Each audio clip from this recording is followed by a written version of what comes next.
मुझे याद है उस समय मैं रिपोर्टर था, आपके भाषण सुनता था। एक एक दिन में 22 जगह आप स्पीचेस देती थी। हाँ जी रजत जी, क्योंकि मुझे ज़्यादा से ज़्यादा जो है वो जागरण करना था। और जब मैं अयोध्या गई रजत जी, मैंने भेष बदल लिया था। अब अभी हम लाए नहीं तो आप सब जनता को दिखाते भेष बदले हुए मैं कैसे गई थी अयोध्या। तो मैंने सोचा कि अयोध्या मेरे को ऐसे तो जाने को मिलेगा नहीं। तो ट्रेन में सब बैठे थे रजत जी, तो मेरे गुरुदेव संत सब थे, मैं प्रिंटेड सूट पहने हुए थी।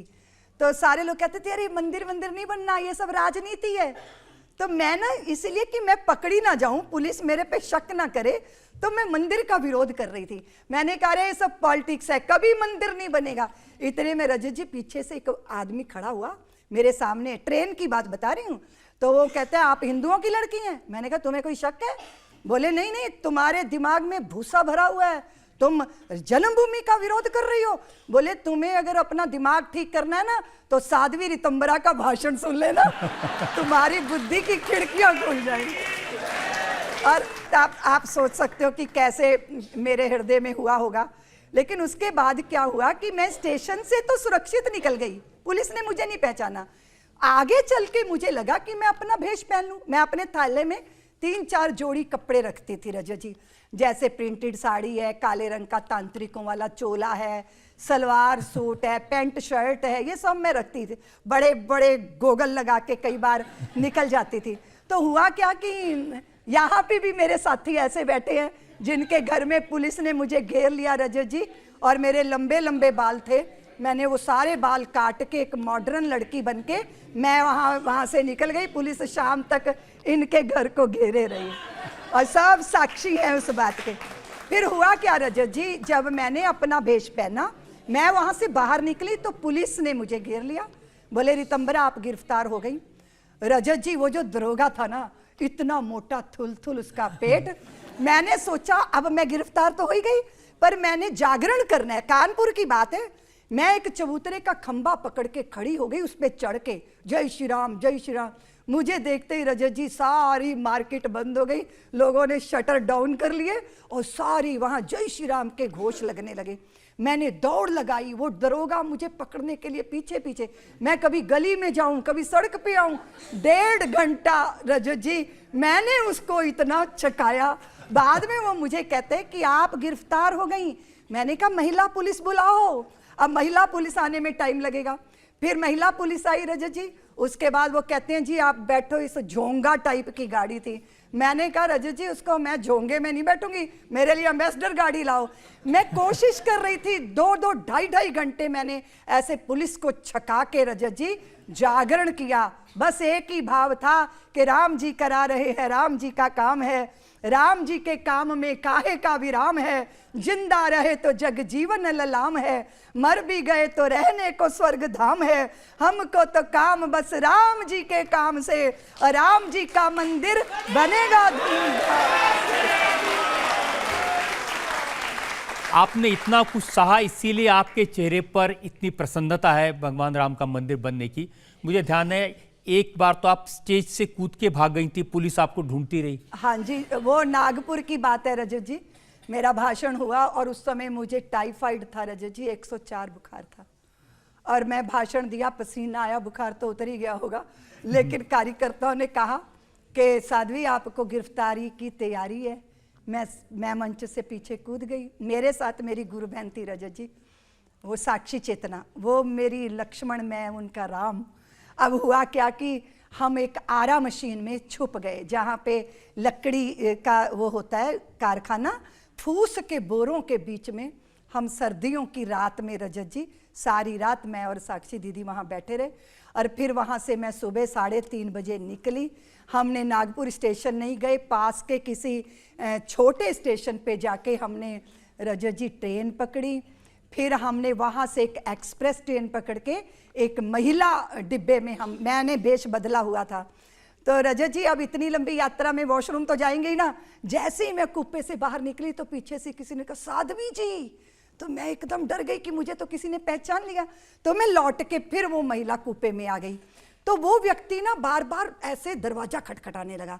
मैंने साक्षी से कहा हमें किसी ने पहचान लिया। अब साक्षी ने क्या किया, वो दरवाजा खोला, बोले शराबी कहीं के, लड़कियों को छेड़ते हो, तुम्हें शर्म नहीं आती। अब वो ऐसा कह के उन्होंने बंद किया। रजत जी वो पता है मुझे कहाँ मिले, वो व्यक्ति जिन्होंने मुझे पहचान लिया था, वो 6 दिसंबर को उस मंच पे मिले। वो पता है कौन थे, वो आदरणीय विजय राजे सिंधिया जी के कोई उनके सेक्रेटरी व्यक्ति थे। तो उन्होंने कहा कि साध्वी जी उस दिन मैंने जब आपको भेष बदले देखा, मैंने सोचा मैं आपकी कुछ मदद कर दूं, सहायता कर दूं, पर मैंने कहा आपने इतनी जोर से बोला साध्वी जी। बोले हाँ मेरे से भूल हो गई, लेकिन बोले दीदी माँ साध्वी जी, आपकी वो जो बगल में आपकी वो गुरु बहन है वो तो बड़ी खतरनाक निकली, मेरे को शराबी सिद्ध कर दिया। मैंने कहा वो नाटक करना जरूरी था भैया, क्योंकि वो समय ही ऐसा था। और आप देखो रजत जी, मेरे जीवन के साथ ऐसी घटनाएं जुड़ी हैं, मेरे दर्द भी हैं, मेरी पीड़ाएं भी हैं, लेकिन हमने सदैव शूलों को भी फूल समझा। रजत जी मेरे गुरुदेव की यही शिक्षा रही कि संसार में जब द्वेष की होली जलेगी तब हमें प्रहलाद होना ही पड़ेगा। रजत जी आप देखो कि मैं किसी विदेश की धरती पे हूं और मेरे लिए इतनी शिकायतें हैं कि जैसे चोर की तलाशी ली जाती है। मैंने 9-9, 10-10, 12-12 घंटे एयरपोर्टों पे बैठकर इस जिल्लत को झेला, लेकिन मेरे गुरुदेव ने कहा था कि संसार में जब द्वेष की होली जलेगी तब हमें प्रहलाद होना ही पड़ेगा। जानते हो झूठ कब तक जी सकेगा, सत्य के आधार पर जब तक रहेगा। सत्य पर आघात करने अब चला है, सोचिए तो अब कहां इसका भला है। अन्याय की सीमा अभी पूरी हुई है, अब उन्हें अभिमान खोना ही पड़ेगा।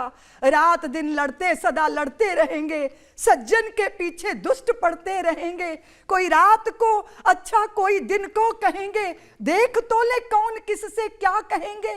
तू जान परमानंद अपना रूप है, तब शूल को भी फूल होना ही पड़ेगा संसार में जब देश की होली जले। इसलिए रजत जी वो सारे जहर के घूंट पी गए हम, क्योंकि हमारे गुरुदेव का ज्ञान, उनके आशीर्वाद हमारे साथ रहा। आपको मालूम होगा बेलगांव में मेरी गाड़ी घेर ली, पुलिस ने जानबूझकर मेरी गाड़ी ऐसे समाज के क्षेत्र में डाल दी और स्वयं पुलिस गायब हो गई। उस गाड़ी पर अटैक हुआ रजत जी, मेरी ये हड्डियां टूट गई, ये वाली हड्डी और मेरी ये कॉलर बोन टूट गई। मेरे गुरु भाई साथ में थे, उन्होंने मेरा सिर पकड़ के गाड़ी के नीचे सीट के अंदर कर दिया तो मेरी जान बच गई।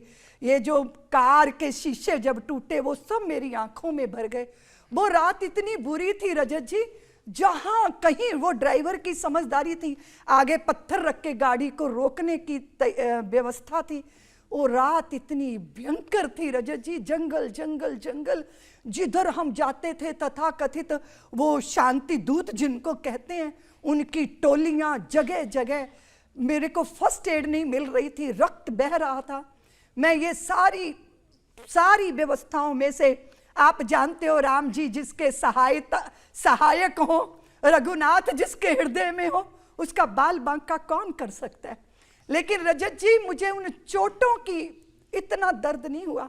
मैं वृंदावन आई, एक सभ्य व्यक्ति मुझे कहते हैं रितंबरा बोलना बंद कर दे, और जिसने तुम पे अटैक किया, जिसने तुम्हें मारने की कोशिश की, वो तो भगवान के दूत थे, तू बोलना बंद कर दे। दुख इस बात का होता है रजत जी कि आप अपनी परंपरा के लिए, मान्यता के लिए, अपने धर्म, अपने देश के लिए अगर सच कहते हो, कहने की तो बात छोड़ दीजिए, उसको सहने तक की स्थिति नहीं होती। इसलिए शरीर की पीड़ा नहीं होती रजत जी, जब इस तरह की छोटी सोच के साथ लोग बात करते हैं। तो मैंने कहा शरीर तो शरीर है, खत्म हो जाएगा। मेरे गुरुदेव कहते हैं रितंबरा, काया की माया समाप्त हो जाएगी, पर राम का सत्य शाश्वत है, उसी के पक्ष में हमेशा खड़े होना चाहिए। तो इस देश में वैचारिक लड़ाई रही है रजत जी। राम जन्मभूमि का आंदोलन खाली मंदिर निर्माण तक की बात नहीं है, क्योंकि उन्होंने वैचारिक आक्रमण करके मेरी संतानों का संस्कार बिगाड़ा। अगर मेरी संतानों को यह पता हो कि मेरे पुरखे तीन पीढ़ियां लूजर रहे, लूजर आज के बच्चों की गंदी गाली है कि वो तो अयाश थे, वो तो बिलासी थे। यद्यपि हमारा इतना जाज्वल्यमान, क्योंकि सिंह को खो के हमने सिंहगढ़ के मान की रक्षा की। रजत जी, मेवाड़ी मत वाले जिंदगी भर संघर्षों से जूझे हैं, तो हमने निश्चित किया कि हम तो गीत गाएंगे वीर प्रतापों के, शिवराजों के। 22 नहीं, अगर लंबा दिन होता ना रजत जी, तो मैं 44 सभाएं भी कर सकती थी, क्योंकि हृदय में यही भाव था कि भारत को भारत बना के रखना है। और रजत जी, आप जानते हो कि बिना राम के आदर्शों का चरमोत्कर्ष कहाँ है, और बिना राम के भारत भर में भारतवर्ष कहाँ है। इतना संघर्ष था, इतनी समस्याएं थी, तो कभी आपको भय नहीं लगा, डर नहीं लगा कि कहाँ फंस गए, इस सबको छोड़ दें? नहीं रजत जी, ऐसा था जैसे नदी के सामने चट्टान आती है ना, तो नदी रुकती नहीं है और वेगवती होके आगे बढ़ जाती है। तो जैसे जैसे बाधाएं आती थी ना, तो मैं तो चिंगारी थी। उन बाधाओं और प्रतिकूलताओं ने मुझको ज्वाला बना दिया, क्योंकि हर चीज मेरे लिए एक चुनौती थी। रजत जी, इतनी कहानियां हैं कि मैं उसको कह ही नहीं सकती। कैसे कैसे उत्तर प्रदेश में मेरे पे प्रतिबंध लगा, और जनता इंतजार करती थी रितंबर आएगी, और मेरा निश्चय होता था कि मैं जाऊंगी, किसी भी कीमत पे सभा को नहीं छोड़ूंगी। तो आपने मुझे कहा भय, मैं एक बात कहा करती हूँ कि यह तो बतलाओ कौन यहाँ है जिसे प्राणों से प्यार नहीं है, मगर जगत में जुड़ाओ शुरूते मित्र कहाँ संघार नहीं है। मृत्यु क्या है वस्त्र बदलना, कुछ पल का विश्राम साथियों, जीवन एक अखंड पर्व है, साधारण त्योहार नहीं है। जीना सबसे बड़ी कला है, लेकिन ये एक अटल सत्य है कि मरने से डरने वाले को जीने का अधिकार। देखिए, आपने इतनी सारी बातें बता दी, बहुत सारी बातें आज पहली बार लोगों के सामने आ रही हैं।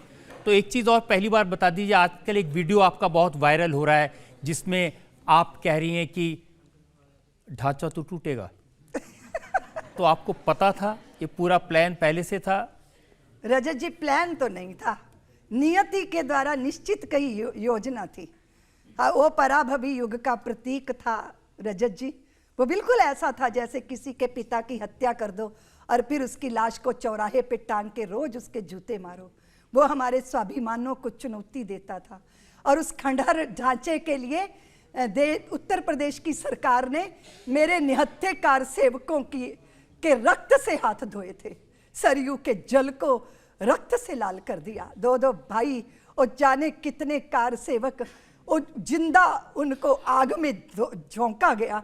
संतों ने अपनी छाती पे गोलियां झेली थी उस खंडहर एक ऐसी इमारत के लिए जिसके साथ भारत का ना कोई मान ना कोई स्वाभिमान जुड़ा था, लेकिन चंद लोगों को प्रसन्न करने के लिए। तो ये तो निश्चित था, राम जी करा रहे हैं, राम जी का काम है। तो राम जी पे तो हमें भरोसा था कि अपने स्थान को वो इस कलंक से जरूर मुक्त कराएंगे। और फिर आप जानते हो रजत जी, जो कील अवध के सीने में सदियों से पड़ी कसकती थी, लज्जित थी पीढ़ी दर पीढ़ी, जीवन को शाप समझती थी। जो इतनी आंखों का कांटा हो वो भला टिका रह सकता है? आप बताओ। झूठ की दीवार कभी टिकी नहीं रह सकती, सत्य की ही जीत है, फिर से रहेगी। और अब भव्य मंदिर बन रहा है, 22 जनवरी को मेरे राम आ रहे हैं, ताली बजाओ।